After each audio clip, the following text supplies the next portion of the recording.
Go. Magandang araw sa inyong lahat. Ako po si Royvin Factuar, Vincent David.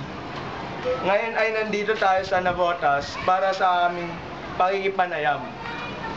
Ang aming napiling kapanayamin ay isang child actor sa nakilala sa iba't ibang commercial tulad ng Jollibee, Milo, Lucky Me, at nakita rin siya sa iba't ibang TV shows tulad ng The Good Daughter and The Time of My Life.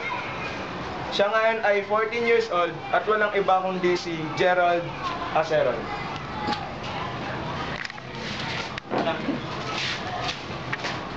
Kumusta naman ang buhay ng isang artista? Okay lang, sir. Yun lang.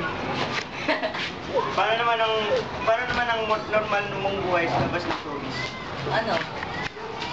Eh, minsan kasi laging puro dahil sa school, sa paglakad-lakad ng SM dahil sa yung gano'n. Ano ang nag-joke sa'yo na pasukin ang mundo ng showbiz? Eh, sabi kasi ng papa ko, mag-ano daw ako, mag-showbiz daw para daw mag-apera kami, umunlad yung pamilya namin, tsaka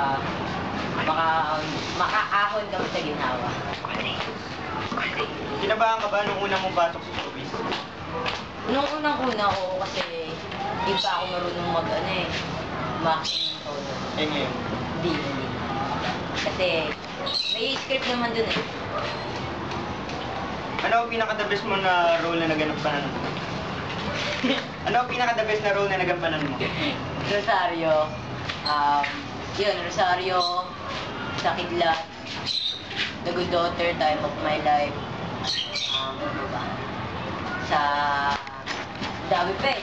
Basta dun sa The Rosario, anak ako dun ni Jenny Mercado.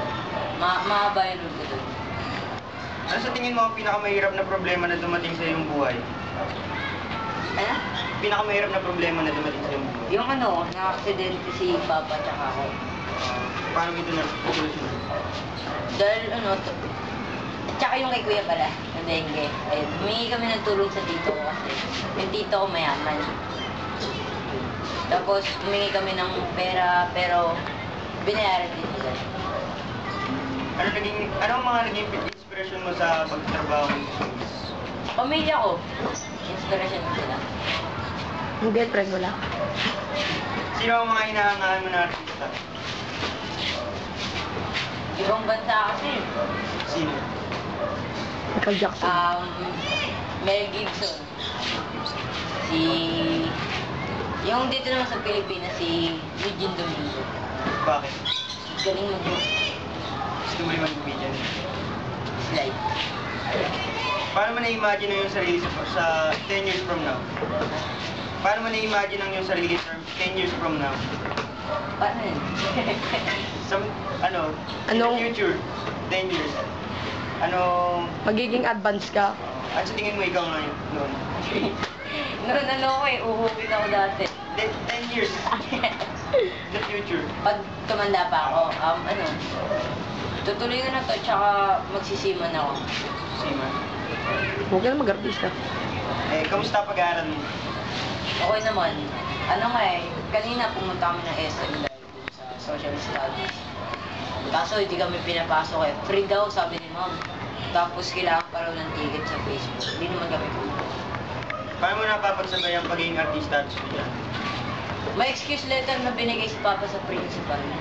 Tapos yun, pag may palabas ako or dahil lumabasot ako, may commercial edition. Dahil, ayun, yung letter lang na binigay ni Papa. Ano-anong papangarap mo sa buhay? Pangarap ko? Sumikat.